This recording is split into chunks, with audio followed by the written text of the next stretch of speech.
afternoon, everybody. Kalispera, and welcome. My name is Peter Jordan, and I am Head of Insights with Toposophy. And Toposophy, as you may well know, are a proud partner to the SETE conference now for many years. At Toposophy, we believe Toposophy is a placemaking and marketing agency, and we are extremely, obviously proud to be working with SETE conference again. And at Toposophy, we believe in forward thinking and in taking inspiration from the world around us.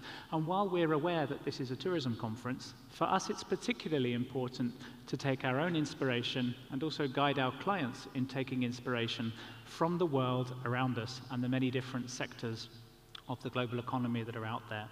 And with that in mind, we're very excited to share with you some news of a new initiative that we have started called Common Ground.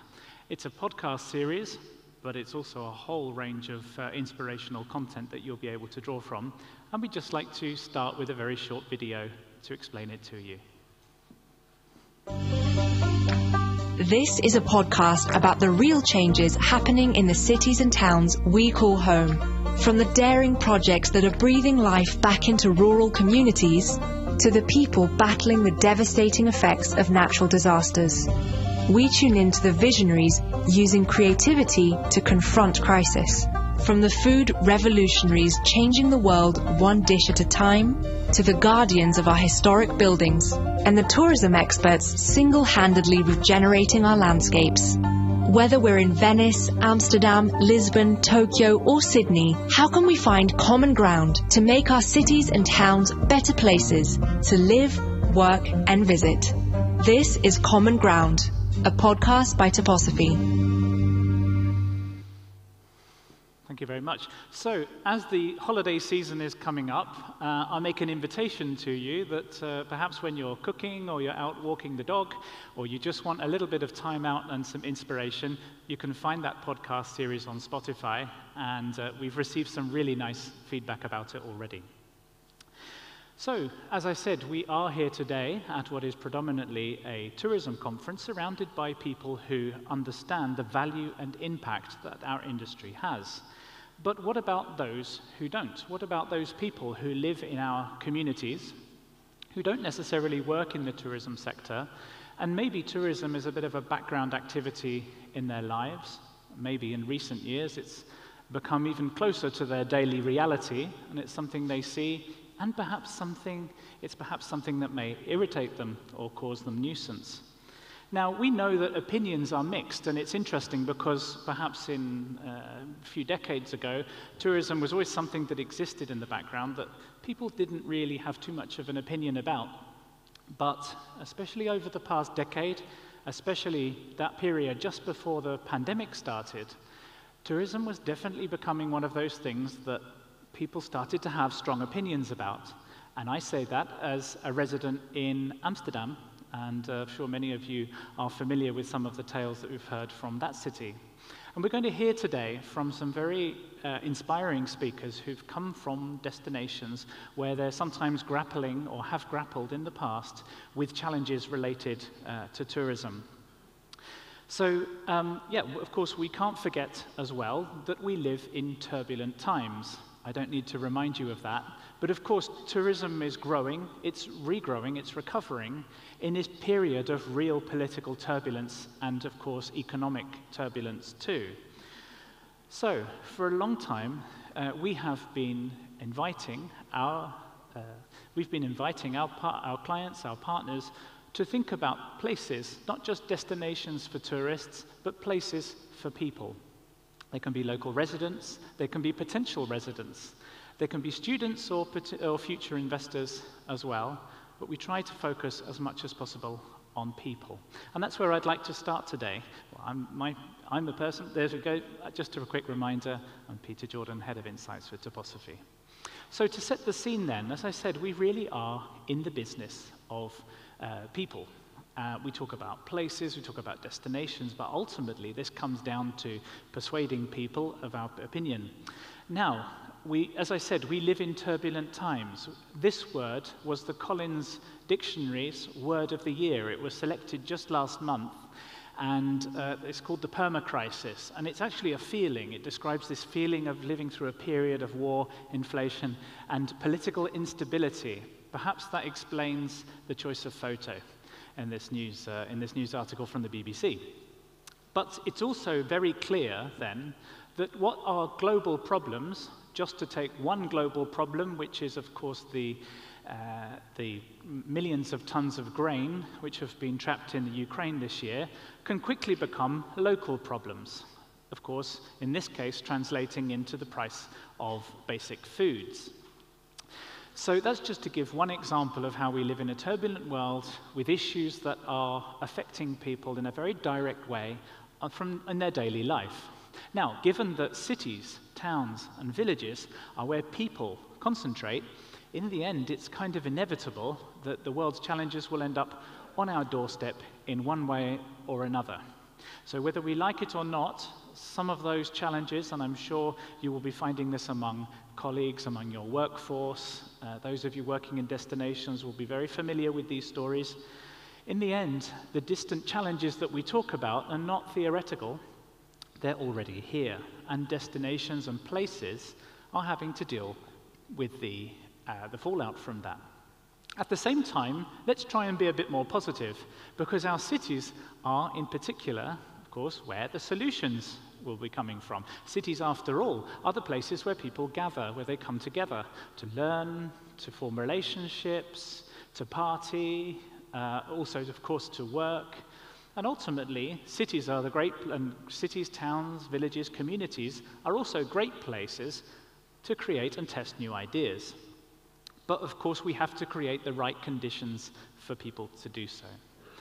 It's perhaps not unsurprising that people's attitude towards the places that they live in really depend on their own means, the economic conditions that they're living in. And interesting research, this was done among 12,500 residents in 25 cities this year, 25 cities around the world.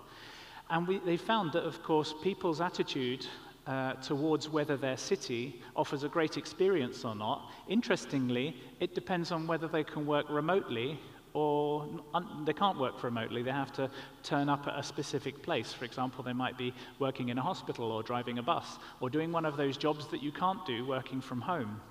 And that already starts to tell us something about often people's income level and flexibility in their life as well. So people's attitude then is very much depending on their income level, and in particular about how they feel about where they live. So I'd like to talk, it's a bit of a health warning with the next part of this presentation, because it maybe gets a little bit depressing, but I think it helps to build up a picture of some of the challenges that places are facing. Not just destinations, but places in particular. And in particular, I'd like to focus on the impact that it's having on people, in particular residents, but also sometimes visitors, of course. And the first of these is economic pressure.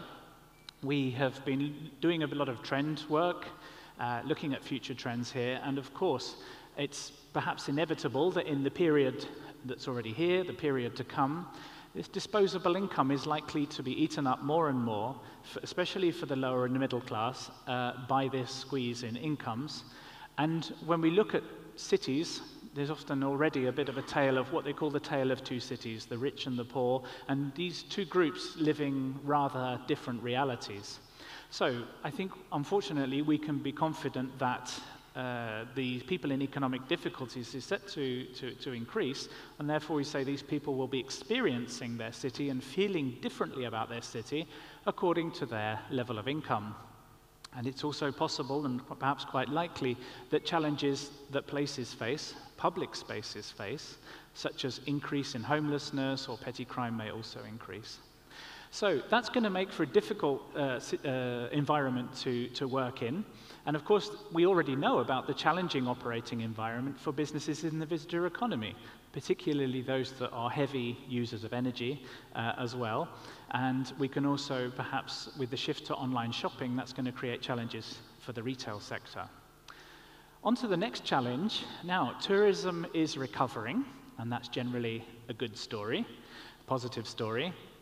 But it's also growing, of course, in cities, in communities, which are themselves growing at the same time. And urbanization, the pandemic sort of stemmed urbanization on a relatively temporary basis, but the process of urbanization around the world is definitely picking up again. But this time, when it comes to thinking about tourism, will locals be as tolerant and as sympathetic? As we said, this really depends often about people's level of income and how secure they feel and how closely connected they feel to the problem. And here we look at, from the same research I mentioned earlier, the difference between people who say they're in a stable economic situation and an unstable situation, and how they feel about where they live. So, when we're talking about places that are growing, it seems pretty clear that the demand for housing will grow, both for temporary residents, for example, students, but also, of course, people who want to come and live in the city permanently. And we know about some of the challenges caused by the growth in short-term rentals and what that does to the housing market. Interestingly, remote working, though, could drive forward that 20-minute city concept as well. But I think we can also be pretty sure that the visitor economy will continue then to spark some more controversial issues for people. And sometimes these issues have tended to sort of come out of nowhere or taken people by surprise if we look at that post-COVID period. So it's going to be an ongoing challenge then for city authorities to try and speak with one voice about this issue. Let's look at another challenge entirely, and I'm aware that we're in a country here which is dealing with extreme heat on a regular basis. I live in Northern Europe, and I find it difficult to deal with when it gets hot there. But let's just to take some examples, look at France. We're talking about not the summer, actually, but looking at May. This May saw the hottest on record in France, the hottest in over 90 years in Portugal, the hottest since 1964 in Spain, as we've seen, and the hottest ever May, just to give one example, of Seville in Spain. But that was May, to not, of course, talk then about the summer. So, a greater share of the population facing heat stress. This is where people find it very difficult to cool their homes and cool themselves, and obviously the vulnerable in the population are most at risk there. So, that demand then for cooler public spaces is likely to grow during heat waves, but sometimes when those places become popular, it can be another challenge to manage that, and that's certainly the case for city authorities that have to suddenly deal with a lot of people who head to the park on a very hot day. But at the same time, of course, perhaps today is it's the 15th of December, and it's quite a nice mild day, at least for me, here in Athens. And that milder weather can also perhaps change the way that the visitors see the season, how long that season is, how long it's viable for, and maybe even changing the days of events that could happen during the year as well. Same goes for winter destinations, which will face their own struggles. So the challenge, just to note that last point there, the challenge then will be to help people manage that and communicate with them on a much more agile basis. And one thing, of course, is communicating to the local population. Another thing, of course, is communicating with visitors. On to another challenge. It's also just keeping that local economy moving, and there are many parts of the world, particularly parts of Europe, which are struggling with labor shortages in some particular sectors. And I think we're all aware of sometimes this post-pandemic shift that people have taken. We talk about the Great Resignation, where people have decided to change career following, in the wake of the pandemic and other changes in their lifestyle. So there are some sectors which could be located anywhere, and the challenge will be to try and attract them to your particular place in order to assure that prosperity. So some sectors in some cities are facing particular challenges. But of course, a large section of the population is increasingly nomadic as well, and a bit open to where they might live. We've heard about digital nomads.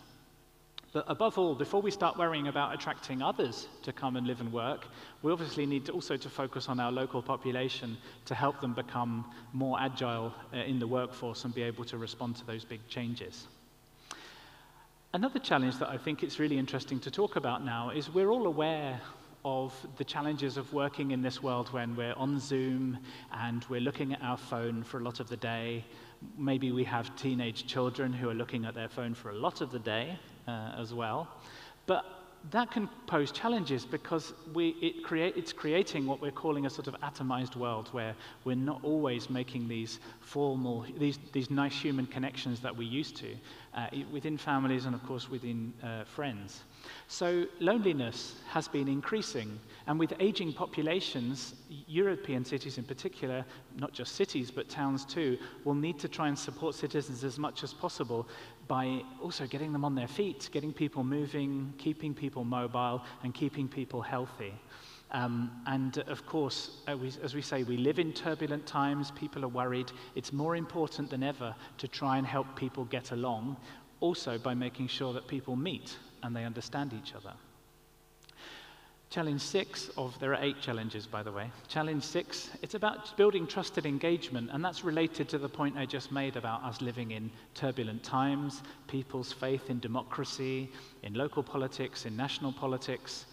Now, if we want to focus on residents and communities in tourism, which we're going to be talking about today, first of all, we have to find them, and we have to encourage them to come to the table. And that's a difficult enough process as it is.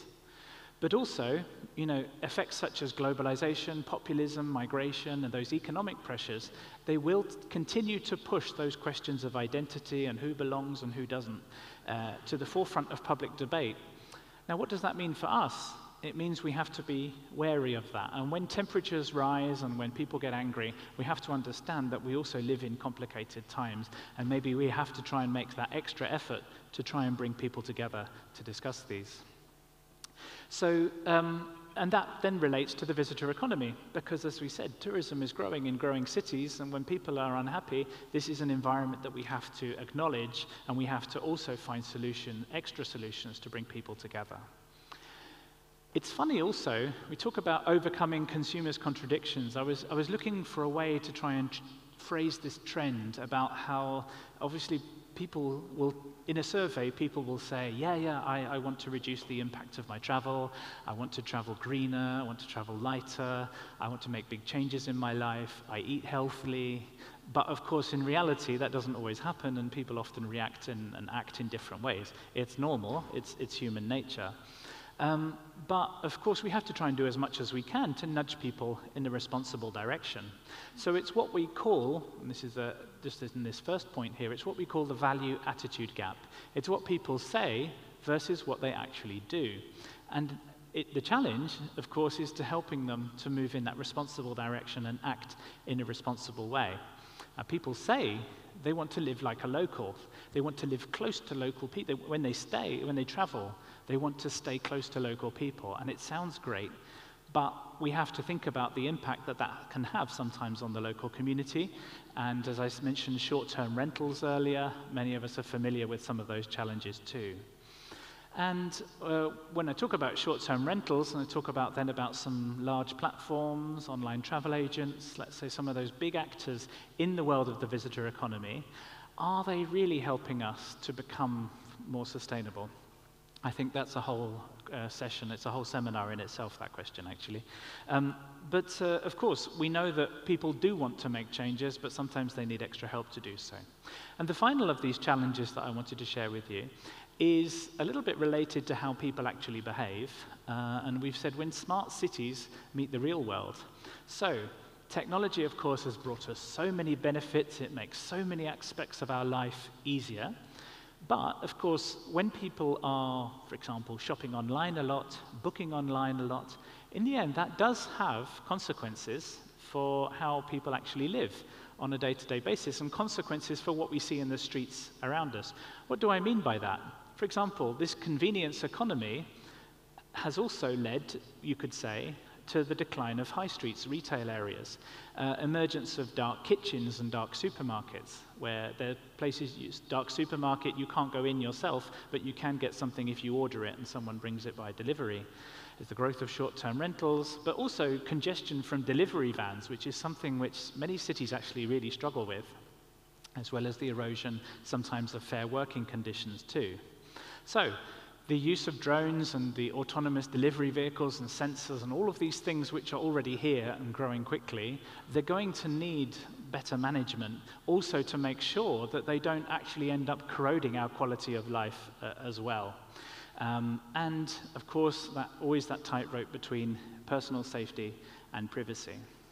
Now, I'm aware that that doesn't necessarily sound like a really happy outlook, but I think it's important that we have this outlook and we understand maybe some of the big challenges that our places are facing before we necessarily think about tourism.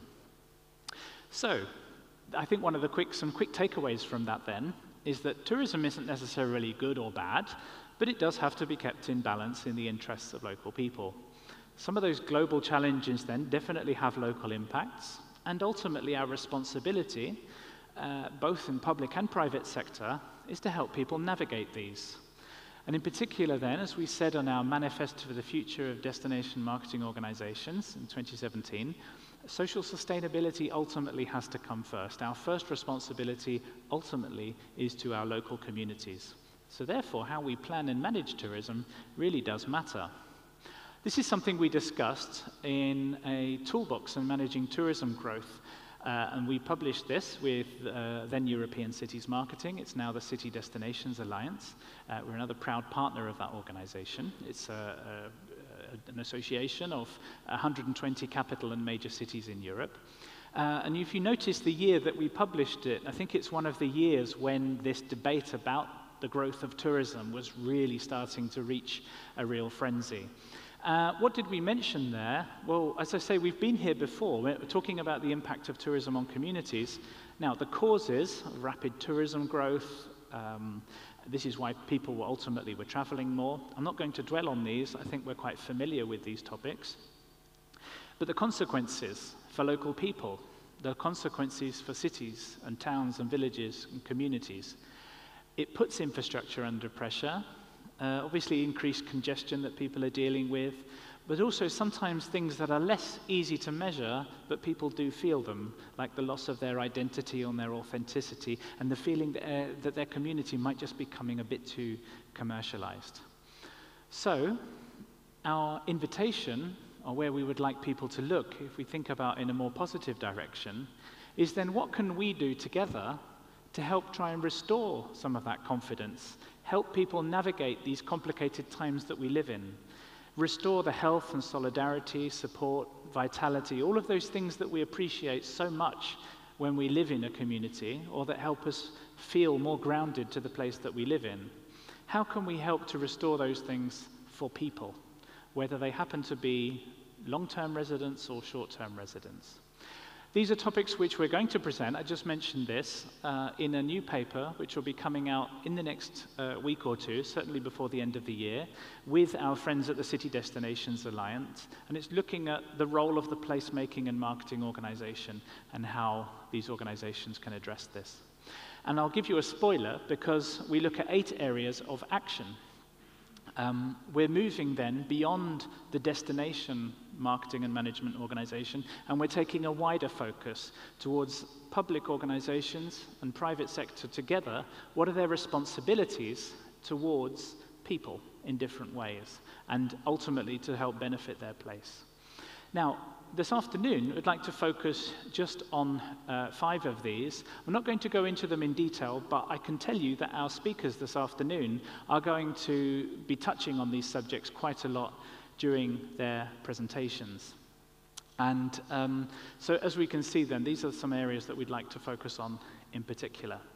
Now, I'm very pleased to be able then to move on and present our first speaker this afternoon. I mentioned that we're going to be welcoming speakers from particular destinations that have grappled or are grappling with challenges related to tourism, and in particular, the effect that this has on local people. We also have people who work in different types of organization as well, and therefore have a very rich range of perspectives on this topic. Our first speaker this afternoon is Valeria Duflot, and Valeria is a social innovator, advocate, mentor, and community builder. And she's co-founder of Venezia Autentica, which is a community-based social enterprise that proposes a new model of tourism for Venice. And through her current focus is on unlocking the potential of the tourism industry to foster regenerative, locally led development. And this is definitely underpinned by searching for new ways of addressing common challenges which have affected the city when it comes to tourism. So I'd like to invite Valeria to come and take the stage, and we look forward to hearing more about your work with Venezia Autentica, and also to tell us a bit more about your observations of tourism in Venice in the wake of the pandemic. Thank you very much. Thank you very much. Thank you.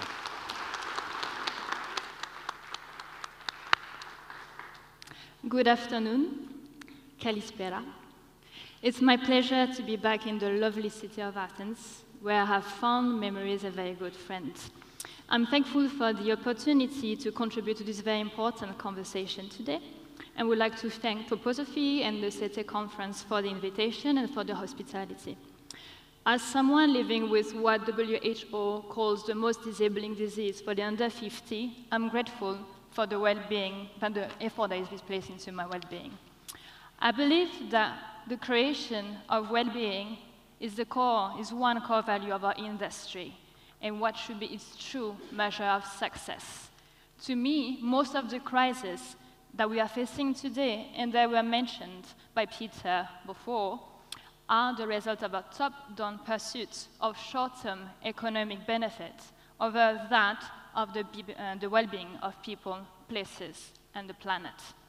I firmly believe that if we shift to economies and systems that center well-being and place, empowered communities at the table, or shared vision of a sustainable, inclusive, prosperous world that leaves no one behind will be able to become reality.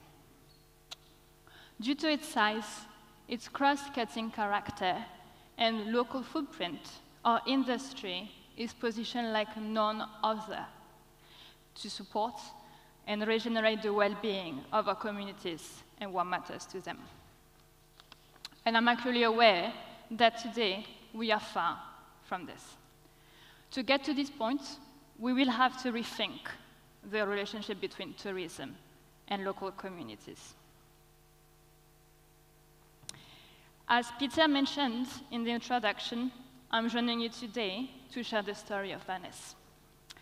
As an image is worth 1,000 words, let me show you what tourism has been meaning in Venice for the past years. This is St. Mark's prior to COVID-19. Venice is now a city of 50,000 residents, and it was outnumbered on every given day by the number of tourists that were visiting the city. And this is how residents were feeling about it. The thing that you can see on the sheet here, resistiamo, is a pun on the words we resist and we exist. Because this is how Venetians are feeling. They're feeling that everything is taken away from them by tourism. The places that they love, the jobs that they want, the things that make them enjoy their community, and more than anything, the people that they love. This was Venice during COVID, and this is not during lockdown. This is an image of the center of Venice on any given day when people could walk around empty, because the result of mass tourism in Venice has been a massive displacement of the local population. And this is Venice this year, right? If you're wondering, we've been talking about change, rethinking tourism, building back better. This is how tourism has been looking from Easter on. So you might be like, good news.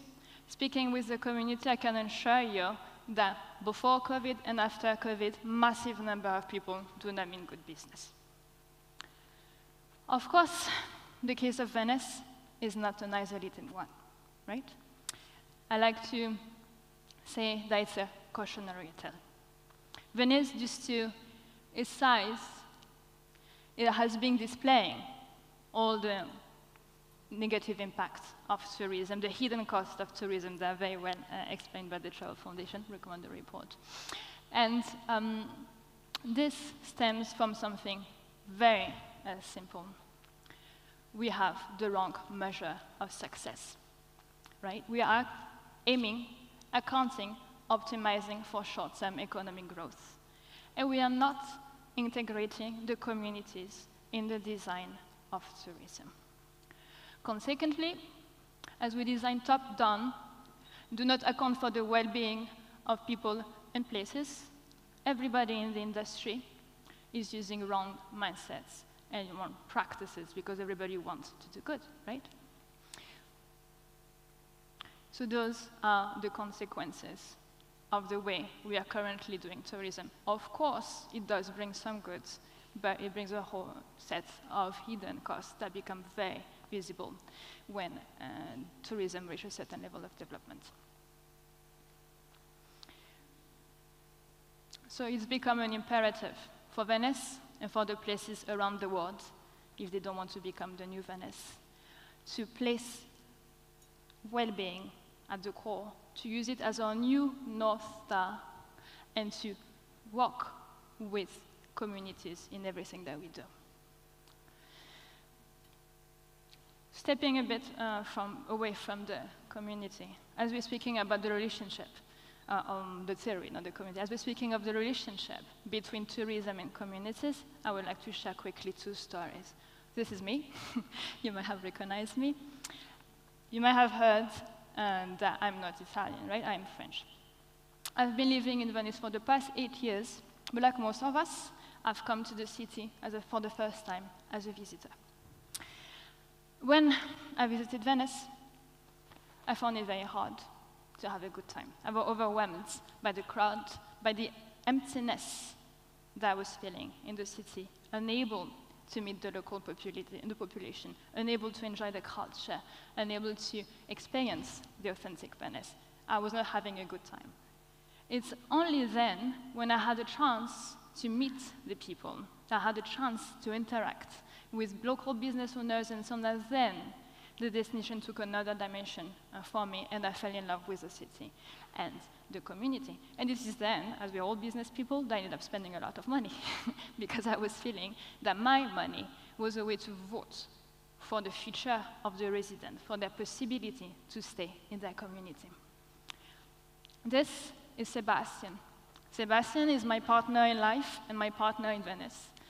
In business, and the very reason why I am in Venice. He's from a family of Venetian. He, his brother, his sister, his parents, they used to run a local business in Venice. This business was doing amazing. There was like an Apple store.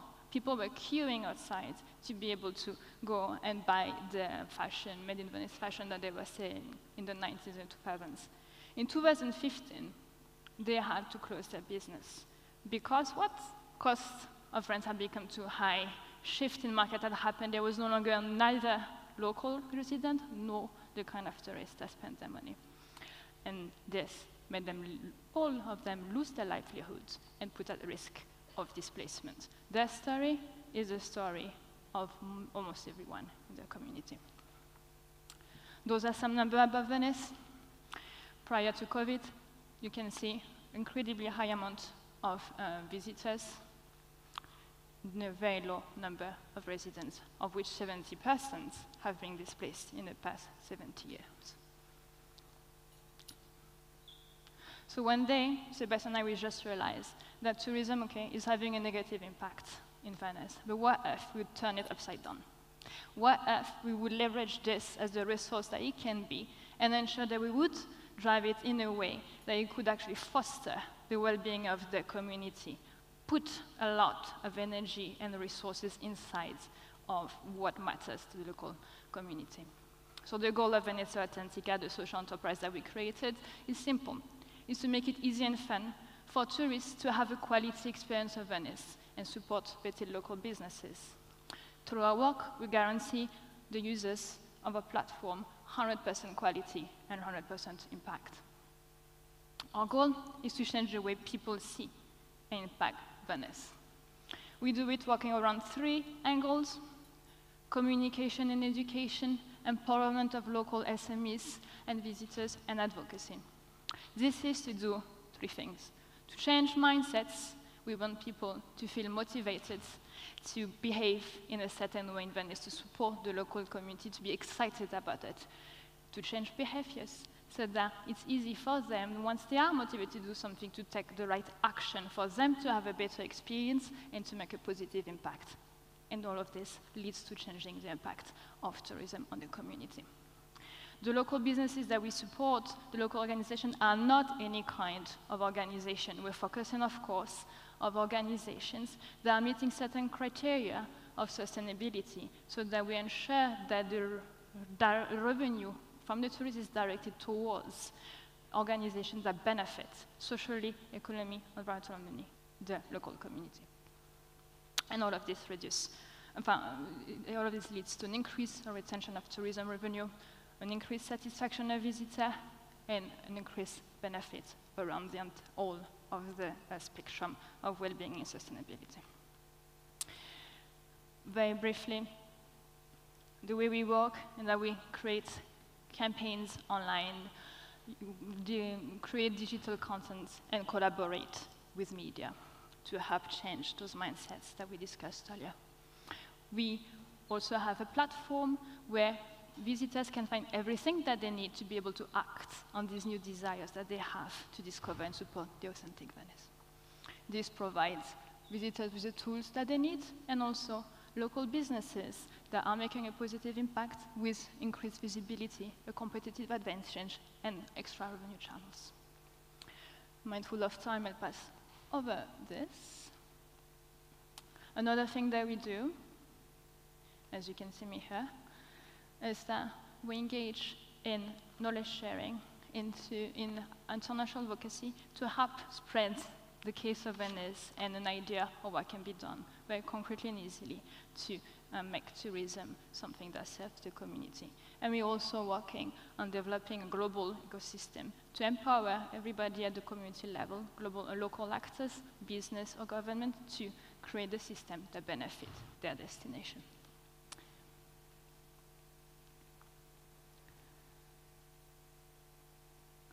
Now that we've discussed the case of Venice extensively, I'd just like to share a few reflections. I was asked by the team at the Posify to reflect on the action that have been taken locally by the local authorities to address the challenges that locals are facing. So you can see them here. The main actions that have been taken have been focused on addressing the challenges of the incredibly high number of day trippers that there are in Venice, right? You could see on the previous slides, we have 25 million stays, out of which 20 million are day trippers, people coming for a day.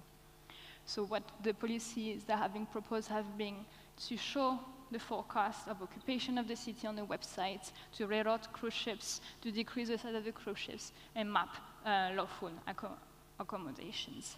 And it is also in process right now something that is called a contributo di accesso, which is a day tripper tax that the city is planning to charge people as they come to Venice. Those are interesting policies, but they can be improved. What I believe is really important for them to become more efficient is to look at them in the entirety. If we look at what we have here, both the forecasts and the accommodations are displayed on websites that no one uses, because people in the city have been working in complete isolation and detached from the ecosystem. And the measures that have been taken around cruise ships are addressing only one part of the problems. They are not looking at any social impact or ecological impact of the cruise ships. So my recommendation will be that each time that we create policy, to take into account all the dimensions of sustainability and well-being, and to make sure to break silos and work in collaboration with local actors to ensure the uptake of the new measures.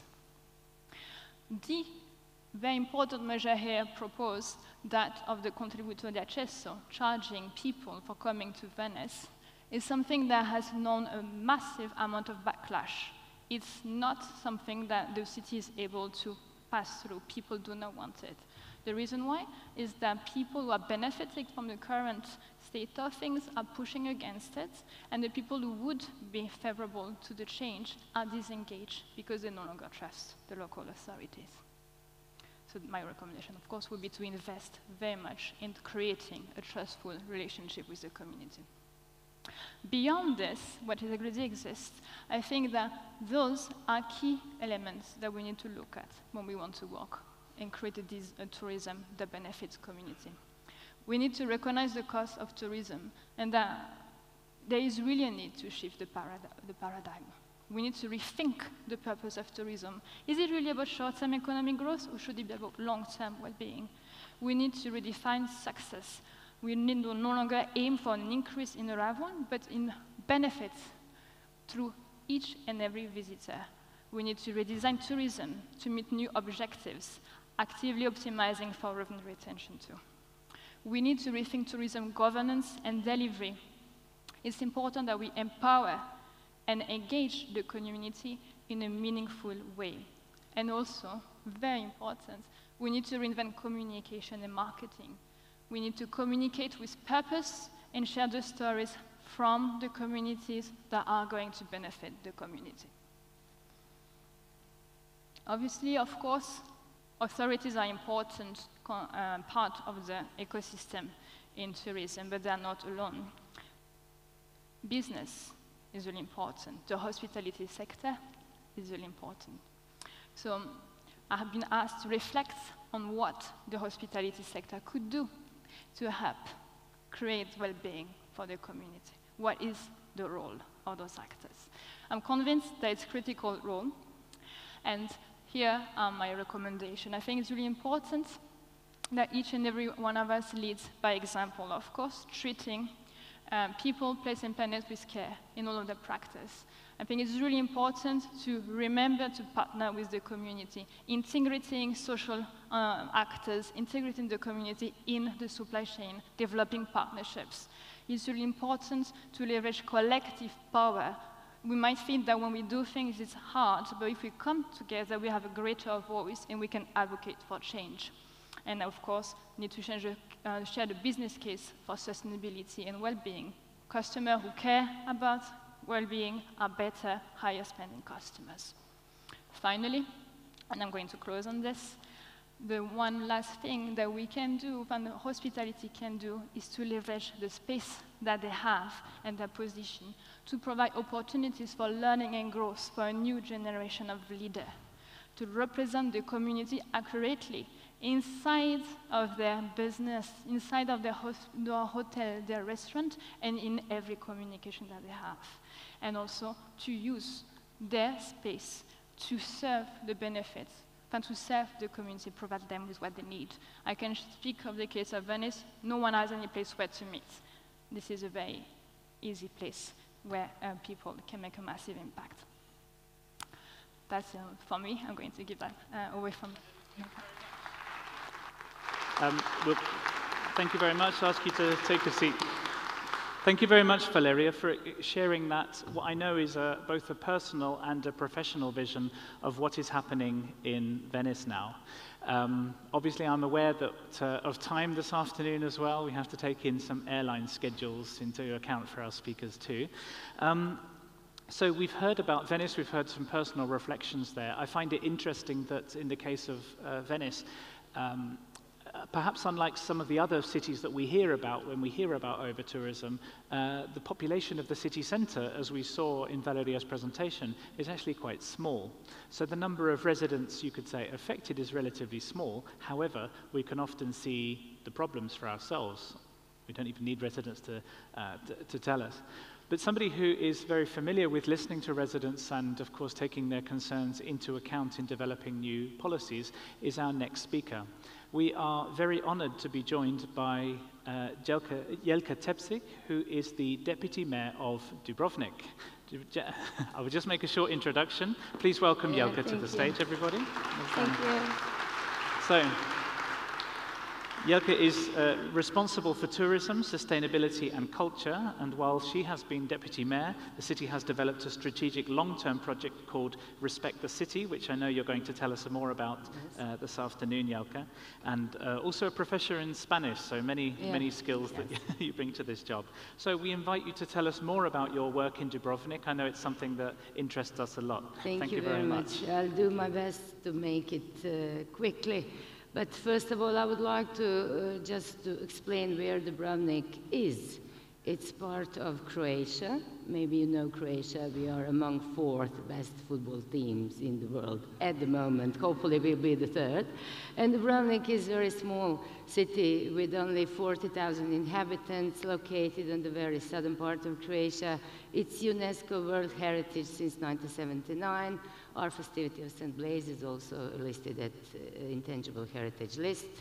Dubrovnik, known as Ragusa Republic, has very impressive history from 16th to 18th century. It was really important and strong commercial and diplomatic force at the Mediterranean. Nowadays, it's mainly flying destination. It's very big cruise destination. And this, as a consequence, this is something we saw when this local government I'm representing started to work in June of 2017. So it was global media titles that Dubrovnik is going to die because of over-tourism, and those photos with crowds trying to get into the city were really horrifying. But at the end of the day, we learned that we have to do something immediately, quickly, and we have to be very proactive and very conscious about our residents and their feelings. Unfortunately, we never had any demonstrations or public demonstrations of against tourists or tourism in general, but definitely people were suffering out of crowds and over-tourism. So it was kind of a crisis. We faced actually a second crisis, which was pandemics, but Churchill said never let a good crisis to go to waste. And also in Dubrovnik, we do like to say, if you have a bitter orange, which is a very specific type of orange, we called it also Seville orange, make a marmalade. That's what we tried to do. We started with a project, an umbrella program called Respect the City, with 4 pillars and main goals towards people, tourism, economy, society and nature, and the mobility. You see how we divided those goals into groups and trying to find best solutions for each one of the pillars. What we started to do first, it's some very short-term and very agile measures, which was like very simply putting the rope at the entrance on doors which were which you saw, with crowds on. We put the rope, so we divided actually the circulation into directions, which helped a lot. And that's the reason why results with some very simple things, results were visible shortly. So we reduced crowds, we integrate destination management, we have more effective public and private partnership, communication, coordination, cooperation among all stakeholders and residents improved. So we are actually very happy to have a program, a Respect the City program, with 2 main goals. One is to have very happy residents, very content people living in our city, and on the other hand, very happy visitors with a good quality of experience. But what we did first was capping the number of cruise passengers or cruise ship calls with a great cooperation with CLIA. Probably you know CLIA is the major association of cruise companies. So we changed their schedules. We limited the number of people visiting at 4,000 per morning, at 4,000 per afternoon. We issued new berthing policy document, which is actually sent to companies 2 years in advance, and every year it's changing, it's improving, and nowadays we have really strong recommendations and rules, and I have to say that cruise companies are responding very well. They are not feeling we don't want them or we don't like them, but we are behaving towards CLIA and all cruise companies as towards our partners. And we initiated the announcement of the cruise tax in Croatia, in Republic of Croatia, and of course we are doing that now. We started with introduction in 2019 with the compliance in 2021. Dubrovnik is also having a smart city strategy because of the fact digitalization is global, and we also needed to perform in that sense and produce a strategy which involved mobility infrastructure, economic development, quality of life, and management and institutions. And a lot of smart city tools are dedicated to our residents. For example, we have residents-only zone for smart parking. We have urban mobility solutions such as car sharing, scooter sharing. It's very popular among our inhabitants. We are going to have a restricted traffic zone starting next year because according to the national law, which was recently adopted in the Croatian parliament, all UNESCO zones are allowed to restrict traffic around the monumental zones. So we will do that for the next year, and complying with that, we have a bus web shop, bus pre-bookings, reservation for slots at the main entrance of the city. And with all smart tools, we do have people coordinating all the cruise and tourism business excursions, one-day visitors mostly, and they are meeting on a weekly basis and planning the next week during peak of the season, of course, what is going to happen. We have a prediction calendar, as already mentioned, and we have all cameras around the city, which is very small, and it's basically a few roads going around, but still we are very well prepared. Speaking about citizens, throughout the smart city strategy, we developed different smart city solutions towards our residents, and we will declare it as best city in Croatia in digital readiness in 2021. So you see Dubrovnik as an application through which the citizen can send a photo and ask for some infrastructural improvement, or make the responsible departments of the municipality to react if something is a problem, etc. We have e-Dubrovnik platform, which is also dedicated to our citizens, where they can find all the details and the budgeting, and it's a huge level of transparency. And for the next year, we are preparing a participatory budgeting process, which will involve all the citizens throughout their neighborhood councils to vote for projects which are going to be involved with the future budgets.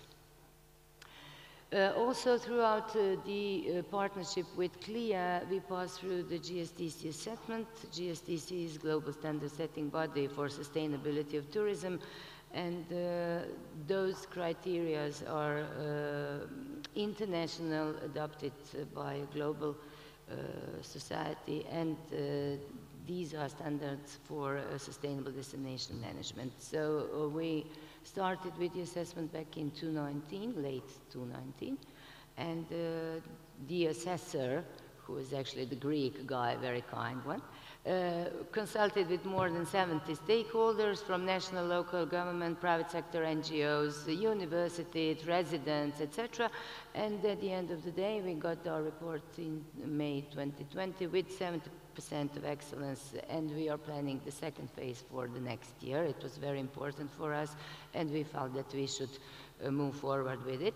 Based on the UNESCO Interactive Commission, who came in Dubrovnik in 2015, we was also the former government was actually forced by the recommendations to bring and to adopt the management plan of the old town of Dubrovnik, which this local government did in May of 21, and it's very much oriented towards citizens, especially towards people living within UNESCO zone, and it's a lot of goals which are put together, and the action plan, of course, which is followed right now. There are the bodies of the management for the management plan are set, and they are working hard on a daily basis, and nowadays they are preparing the budget for the next year. So results, as we speak about respect the city and all the goals I mentioned, but at the end of the day, results were visible shortly. I already mentioned that. In January 2020, we got the first global media saying that Dubrovnik, due to capping the number of cruise ships, is actually moving out from the backlist, and we are still working on throughout that program, an umbrella program, I'd like to say, and also we are communicating a lot with our residents and with different groups of our visitors, with all the stakeholders, and we are actually trying to do our best to make all of them as content as possible. So for the future projects, that's very important part of our Respect the City program. We are looking quality over quantity. We are trying to develop the new urban neighborhood with new mobility center at Seafront Gruž, which is actually the location of our cruise harbor. New roads and tunnels are planned, but Dubrovnik is very complicated. It's very narrow and very tiny little city. But one of our projects for the redesign of the former big factory and big venue was accepted in the tender for the new European Bauhaus among 20 EU projects, and that's really now starting to be created. And also towards these premises, we are planning to have creative industry development and give them possibilities, especially for young people, to present themselves. And also we are developing digital nomad program because we are aiming to have 365 tourist season. Also, what I wanted to mention among all the programs towards citizens, we do have a traditional craft program, which is actually helping and assisting the traditional producers or traditional barbershops or shoe repairs within the old zone of Dubrovnik, but also the whole city, not exclusively the old zone, with a program assisting them financially 12 months around the year, and it's working quite good. So that's what I wanted to share with you. Hopefully you were enjoying my short presentation. Thank you. Thank you very much, Jelka. Welcome. I'll just have a question. Yeah. So I'm sure, as you know, in your role as deputy mayor, it's difficult to keep everybody happy all the time. Of course. Of course. But just curious to understand, with regard to some of the infrastructure works, respect the city, what type of opposition have you had, or where does that sort of come from when you experience opposition? I have to tell two things, or three things. First of all, Dubrovnik and the local government show to the tourism stakeholders, not in the destination, but also outside, that the destination has its power. When we are speaking about Dubrovnik in the context of residents, we don't never speak about the destination, but the place or the city. And the third one, if you don't have a political will, then you will not be able to provide any change. And beside that, if you are working in this role as I'm working in, you cannot expect everybody to be happy. Sure. And if everybody is happy, that something's not working good, because the critical thoughts can just help you to improve yourself. Interesting, thank you. And just another quick question about, you mentioned cruise lines and the agreement that you have as well. You mentioned you have a limit on the number of cruise visitors in the morning and the afternoon, but the cruise industry globally is recovering quite quickly. Yeah. Are you concerned that you're going to have pressure to increase those numbers? No. Okay. We have very good image among the cruise industry. We are very much appreciated among them, and they are very much with us in that. I mentioned birthing policies. Nowadays we have, for 23, we have the rule of the minimum stay of 8 hours per call, and that does not include the period between midnight and 6 a.m. And they are paying taxes, and they are great partners, I must say. And as I learned, there are 2 destinations in Greece now performing the GSDC assessment. Awesome. Yeah. Thank you very much for your Welcome. time, Jelka. We appreciate Thank you. it. Thank you. Thank you. So the model of how tourism works, its impact on communities, is one that we're going to explore in a bit more depth with our final panel speaker this afternoon. And hopefully we will have time just for a brief panel discussion at the end. We're very pleased to be joined this afternoon by Graeme Jackson, who is Head of Partnerships with the Travel Foundation, which is a leading NGO based in the UK. And Graeme is responsible for developing and managing international partnerships then with destinations and businesses and development agencies to strengthen the organisation's global work. And Graeme has joined us from the UK on a flying visit here to Athens, and we look forward to hearing a little bit more about the partnership that Travel Foundation has with different organisations, and in particular how the impact that Graeme sees that tourism has on communities and how some of that needs to change. There's quite some interesting changes happening out there in terms of destination management models as well. So we look forward to hearing that from you. Thank you very much. Thank you, Peter. Thank you, everyone. Καλησπέρα. So fortunately, it is just a flying visit to Athens. Do a lot of work in climate change. I think this perspective worth both the carbon to come here and feel to speak this afternoon.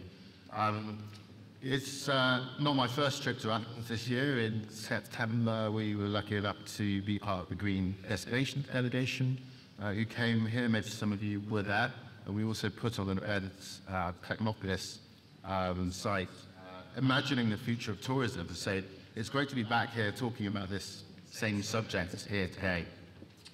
And I want to thank particularly Hospi for the invitation to be part of this conversation, and also to Sete for putting this broad topic on the agenda. And I was really pleased actually to see a couple of things when I got here. The first was the title of the event, Reframing Success, because that's something that we're all very passionate about within this little group.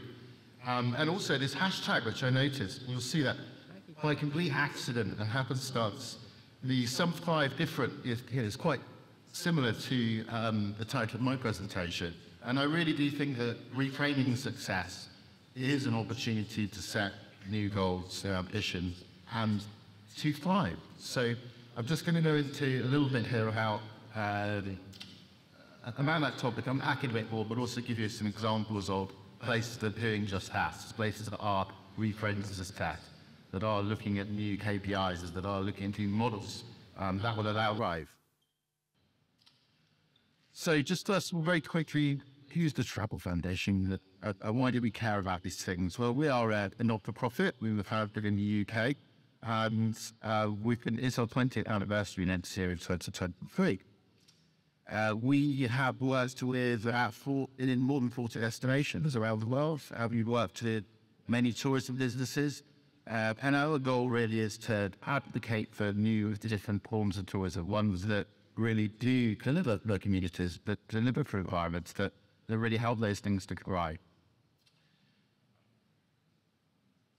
And our priorities really are around these two things, and they're very interrelated, of course. So we've heard a lot about them already today.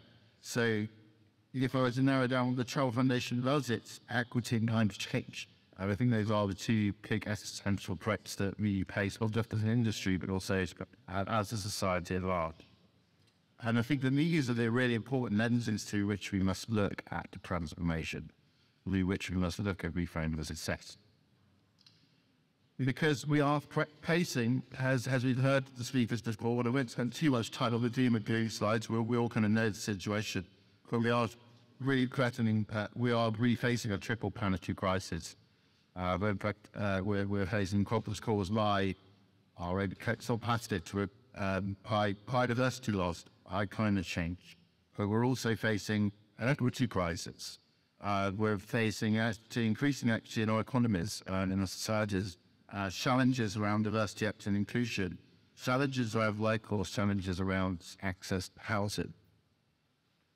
And so I think the big question we have to ask ourselves of every reframing success is, what role does tourism play in this? How will it actually exacerbate some of these problems and make them worse, or how could it be a solution to some of these things? That's really what I want to explore today, those solutions.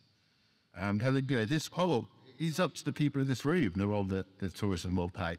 As I say, And as Peter said earlier, tourism is not inherently good or bad. We often talk of it as opposed to good. But it's not good by default. We need to work at that. We need to really understand what it is we're trying to achieve. What role is tourism playing in helping us to tackle some of these issues and helping to ensure that we have economies, societies that thrive. What we do know is that business as usual is not an option. While we may be, as businesses, really keen to get back to this 2019 numbers, the model of tourism had as society and had in 2019 is incompatible with this backdrop, this changing paradigm. And so if we do nothing, then we all know where we end up. We do not thrive. And we may be like, we may actually find ourselves running that blockbuster video moment where the tourism industry becomes a pariah, which means that it's enough something that is looked down on because of its lack of innovation, its lack of innovation in it. But there is some things happening, and we were very pleased that Travel Foundation last year launched Glasgow Declaration on hashtag tourism, along with Business Scotland, the UN World Tourism Organisation. There's more than 700 organisations have now signed up to that commitment to achieve net zero goals, to halve fish by 2030, and to reach net zero as soon as possible before 2050. As to be publicly accountable for that, so really making that commitment publicly and reporting on it in a very transparent way. And that includes the city of Athens. So when we were in September, they became one of the latest signatories to that commitment. So we'll be working on how we shift tourism industry towards those net zero goals. Tourism is a very sector in response to these challenges, but the interesting thing about tourism is it is not just one sector. It's just many sectors. It's quite transversal. It operates across all levels of society, all levels of our economy. So if we can get it right with tourism, and then we're on the fast track test. And we're seeing lots of destinations starting to answer, the call for that leadership. We're seeing many, we saw this during COVID, I think that, particularly DMOs, we're responding in ways, doing things that they did ways that they never have during COVID. But while there was an emergency that was very clear presence, we need that similar radical approach, rethinking response to other crises, which potentially are much more threatening to us. So I want to share with you some of those leadership examples, and I mentioned already Scotland, the home of the Glasgow Declaration. Scotland had a new tourism plan just before COVID, and a lot of those tourism plans had been doubled up. In the estimate needs to recover. They've really doubled down on those net zero goals. They've really prioritised those in rebuilding industry. We really prioritised the building of knowledge, capacity, amongst tourism stakeholders to take action. And this year we worked very closely with our friends at Tomas, who said, called us out of the National Climate Action Plan. And we've also helped to roll that out, working with DMOs across regions of Scotland, so helping them realize this kind of what does climate action mean at the local level, and helping we work towards supporting these national objectives. And we've also worked on projects to not bring us together the public and private sector. Third of it already in the pillars specification around the importance of that, and also examples from Dubrovnik as well. And this is critically important. We can't, neither the public sector can't do this, the private sector cannot do this alone. We need to collaborate. And particularly looking at challenges around infrastructure. How do we actually build the case for investment? How do you support the adaptation of tourism economy? You're all aware of the many challenges that face us, and these, these will not surprise you, but they're the reframing of what's come up in previous presentations. But I think what this shows us is, these are some of the things, perhaps some of the mistakes that we made in the past, that these are challenges that we're facing today. And as tourism recovers for periods, and as we move forward, we don't really take action to rethink success. It's not difficult to imagine that some of these challenges might become worse, and that will mean that our destinations, our businesses, our communities continue to struggle with that. So I think in terms of this idea of reframing success, I think you really got to have this big question. And so I think it's different for different places, but you have to ask stuff, why do we want tourism? What's it for? What's it trying to achieve? Yes, jobs, but what sort of jobs? Yes, economic activity, but what sort of activity? And I'd like to propose, as something we've been thinking a lot about, that we really look at this question from a sort of values-based approach. We have to start with, an understanding of value from different perspectives. So what is it that our communities value?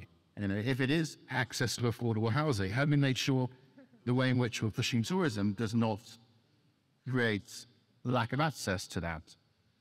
And what about businesses? What about what about those that have their voice as well, the biodiversity of the destination? These are the sorts of things we need to think about how tourism can impact on these things. I'm really asking that question. What do we want collectively, and what are we prepared to give up is to have the achieve balance? Some destinations are moving towards new measures of success, looking at things like the Net Promoter Score for residents. So rather than just think how we've heard back from Dubrovnik as a good example of that, not just asking visitors what they think of the place, but asking people who live there what they think of the place and what challenges they see and have really linked successful tourism. And this is a question, that question of why we love tourism, it really feeds into the approach we've learned to help negotiate this discussion. Something we call the optimal value framework approach. This is an approach you've been using quite recently in Vail, Colorado, and also Lake Tahoe. So really get people around the table to agree a share agenda. So agreeing at the joint policy type question, why do we want tourism? What are our red lines? What are we prepared to give up? What is it that what is it that absolutely need to achieve here? And then to start designing strategies, measures, KPIs around that. Because there are a lot of certifications, there are a lot of things that will tell you if it's sustainable or but I think it really comes down to it really comes down to the pace. And so we need new approaches to start having these negotiations, having these conversations, and trying to understand, what is it that makes this place a tip? What is it that makes this place a great place to live? What is it that makes this place a great place to visit? And how do we make sure that we're not killing the goose that lays the hen? And it's not just, it's not disgusting as well. There's some fantastic work going on around the world in order to answer that question. And I wanted to put a shout out here to our friends. There's a small social enterprise in Chile with Redactores Destinos. They have developed something they call their wonderful KPIs for tourism. And these have been used with some communities in Chile and they work with. You can sort of look at these as perhaps really nice examples of success measures. The number of women feel safe walking home at night. How a cut of food is on here. The percentage of ambient pound that you hear in the speed that belongs to birds home. This is really cool. And it's generational thinking. And these are young people that are coming up with these ways of thinking, this way of thinking. And the number of public decisions the rest is a part of. And I'm sure we can all agree these things are much more meaningful to us at a personal level than the number of tourist lines. Or the increase in head nights of a destination. So there's lots of different examples of this ownership of destinations around the world, as they say. I was just going to give you a couple. We've heard some great ones today. But the city of Barcelona, there's another poster child, I guess, for the home of tourism discussion. So they actually elected 2060 a representative body of user groups and industry, academia, and city council members. That really, their job is to thrust and fund the future of tourism in the city. And they also put forward recommendations of how taxes should be allocated to really support community goals. We've got places like Greenland that seek to implement a law that will require each destination's DMA to carry out an annual survey on resident sentiment towards tourists, to find out things are improving. People are feeling good about tourism in their communities. And here at Athens, I know there's a lot of work going on, reviving parks in 129 neighbourhoods. We're focusing just on the pretty places when tourists said, but really not creating access to green space for the community. And these are the sorts of things that we're starting to see, and are really inspiring. And I just want to move on now to, I was sort of mentioned in the intro that so a really interesting model as something we're currently working on. And this penultimate shift, like, and I'm not suggesting it will exist everywhere, any of these. But this is an example from our partners, Orbeon. Previously known as the Visit Line. So Orbeon believed that the existing model of destination management in their destination fails to meet the challenge today, and it really struggles to have any leadership or uptake that is so needed to happen. He very much saw that the current destination management system focuses on marketing, that passing effort sales within the centre, has refocused on the purpose of increasing volume, increasing yield, rather than advancing on community cultural needs. So what they've done is announced last April that they were not going to hear demo or cut everything to the social enterprise. And for a very different model, a very different model of operation, but also very different KPIs. It's not to say that there is no place for tourist marketing. What it saw was that there were already enough agencies at both the regional level and local level that fulfill that obligation, fulfill that need. But what was missing that was there was a gap in governance to a destination which they wanted to build. And of course, it's not going to be easy. They can't just switch it from doing destination promotion to becoming a social enterprise. They will figure in a model. They need to be successful at the business in order to generate funds that can then be put into the goals that they have in mind. But I think it's a nice quote, and I've tried to put the who is. He said, "This is not Anthony Emmerich, he's the CEO of 4BI." And yeah, it just summarizes to me kind of what they're trying to achieve. And yeah, they recognize the dominance, the challenges of Ireland, which they see every day, that means it. The tourism can actually contribute in a positive or negative way to a variety of other impacts, social, environmental, economic. And they've got big challenges around crowding, like many destinations do. Many affordability challenges that has impact on workforce. Lots of environmental degradation, increasing costs in municipalities, and more. And each of those issues they feel must be addressed by tourism. You can't just pick and choose one and what to do, contribute to a lot. It has to be across the board. It has to really think about how it can, it's old, as I said. Let's say, it doesn't meet for right, naught impact strategy. That's something we've been working on with that. And this really lays out their approach. What they're going to see, both types of impacts they want to have as a it's been very positive to feel people, everyone, having experienced how they were lying to Anguilla, but everyone has been fully supported. But I think by and large, the results are very positive because they see that this is a moment, see this sort of interest. Not the idea of talking about doing different things.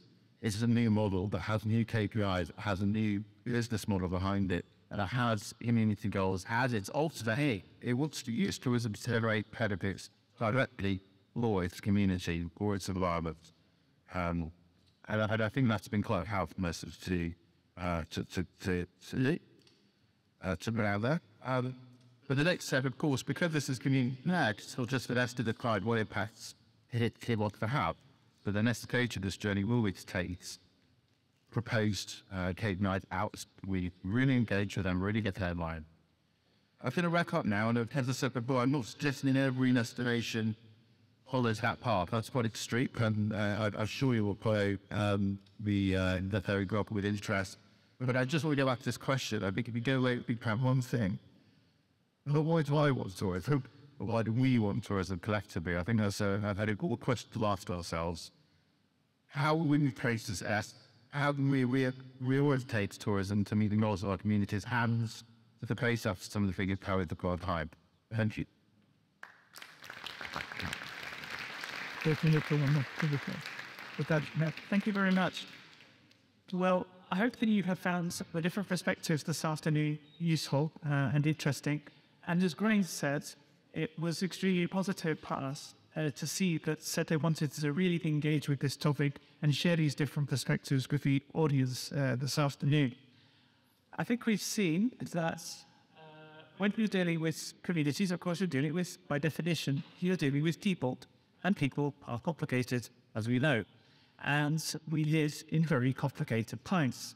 So, where the impact of our sector sometimes can have negative impacts, of course it has many positive ones too, when the impact of our sector does have those negative impacts, we have to, of course, be aware of the time and the environment that we're living in. So, but above all, as I said in my presentation, I feel that one of the key takeaways from this is that our first responsibility ultimately is to local people, and where we are doing tourism with our local people and not necessarily to those, we all get a lot further, and I feel that we all benefit on that considerably. But of course, it takes hard work, and I do hope that you've been able to take some inspiration from the many examples that you see this afternoon. So, we'd like to wrap up this session here, and I'd like to ask for a warm round of applause for our three speakers this afternoon. Valeria Duflot, Jelka Tepšić, and Graeme Jackson. And good night to you all. And I will stand over here, and I hope that you enjoy the rest of the afternoon session. Thank you very much.